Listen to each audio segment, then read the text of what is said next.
Jadi memang ya, di Indonesia ini Wahabi yang marak itu di Sumatera, dan yang paling besar itu di Riau memang, lalu Padang, lalu Jambi.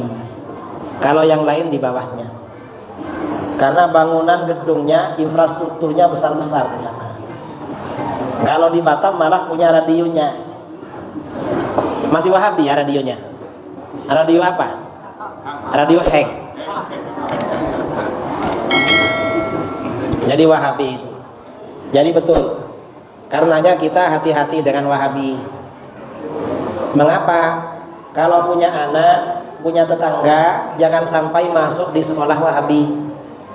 Kalau masuk di lembaga mereka, sebentar lagi akan menjadi anak durhaka pada orang tua. Pasti itu.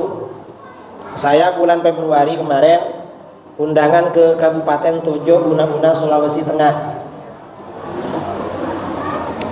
Saya bilang kalau punya anak jangan dimasukkan ke lembaga atau tahfidz atau apa punya Wahabi, karena itu nanti jadi anak durhaka. Selesai ceramah orang di sana bilang, betul Pak Kiai. Kok betul? Kawan saya anaknya kelas 1 SD masuk sekolah Wahabi.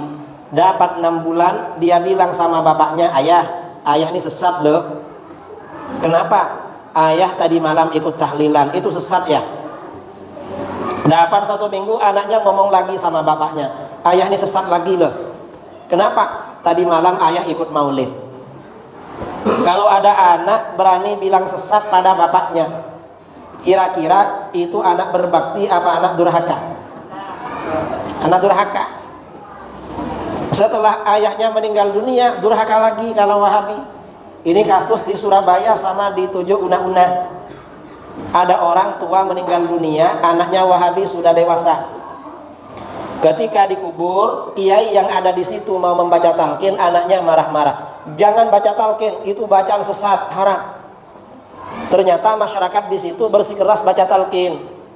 Karena masyarakat bersikeras baca talqin, maka sang anak dan 2 orang kawannya pergi meninggalkan prosesi pembacaan talqin sambil tertawa terbahak-bahak, tidak hormat pada orang tua.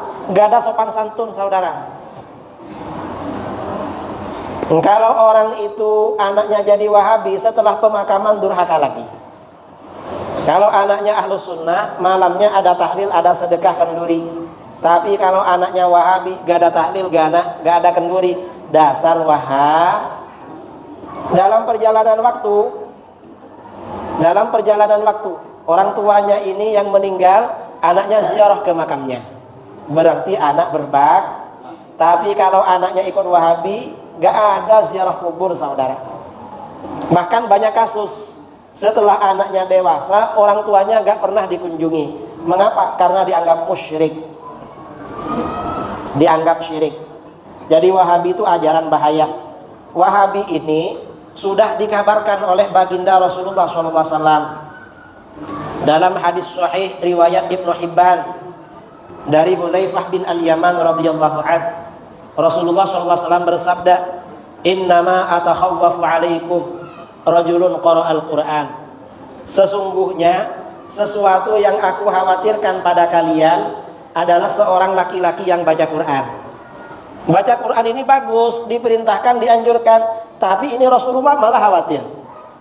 Berarti ini bahaya. Mengapa? Hatta idza ru'iyat bahjatuhu alaihi, hingga ketika orang yang baca Quran tadi kelihatan indah karena Al-Quran. Kalau menjadi imam sholat, suaranya merdu mendayu-dayu, bacaannya enak, indah karena Al-Quran.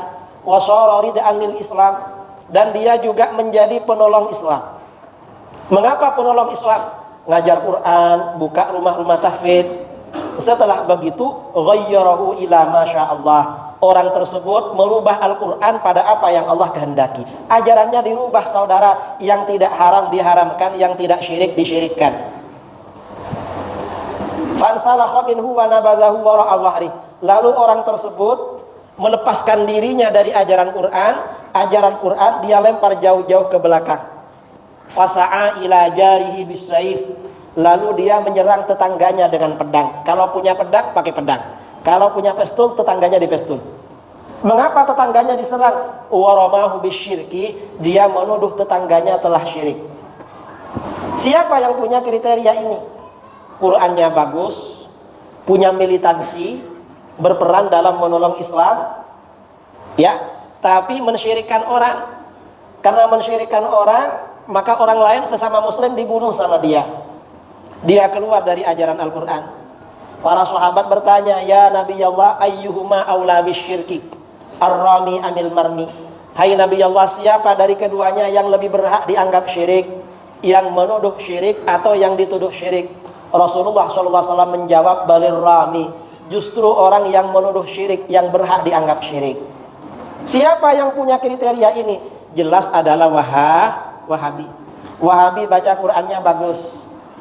Mereka menolong Islam, kadang bangun masjid, menjadi imam sholat, ngajak orang beribadah, mendirikan rumah-rumah tahfidz, tapi dia keluar dari ajaran agama.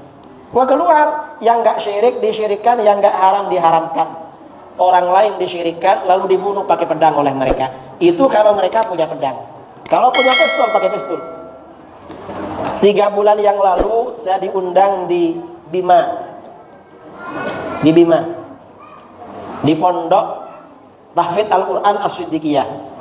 Kiainya ceramah, kiai, kami ini Ahlus Sunnah wal Jamaah, kami ini NU.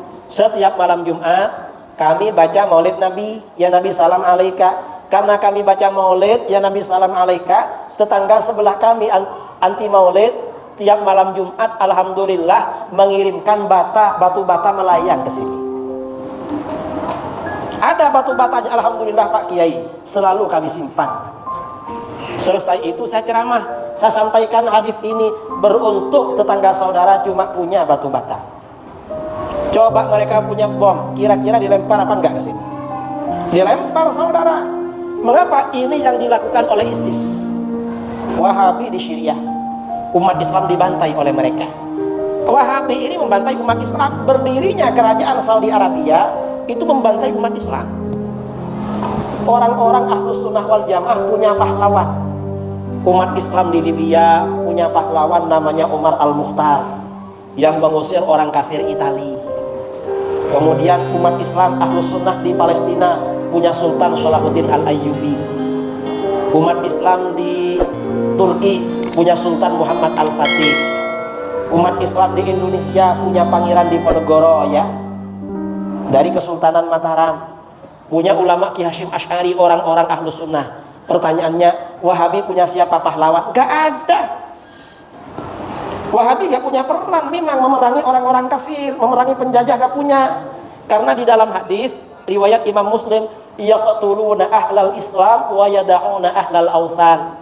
Orang-orang Khawarij di akhir zaman, yaitu Wahabi, membantai orang-orang Islam dan membiarkan para penyembah berhala.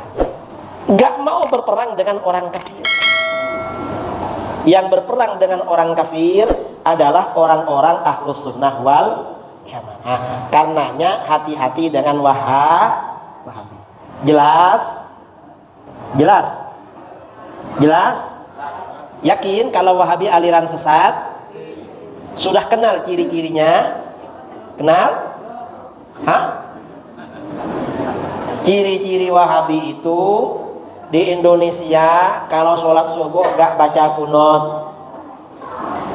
gak baca usolli kalau sholat, kadang-kadang Fatihahnya langsung alhamdulillah, gak baca bismillah.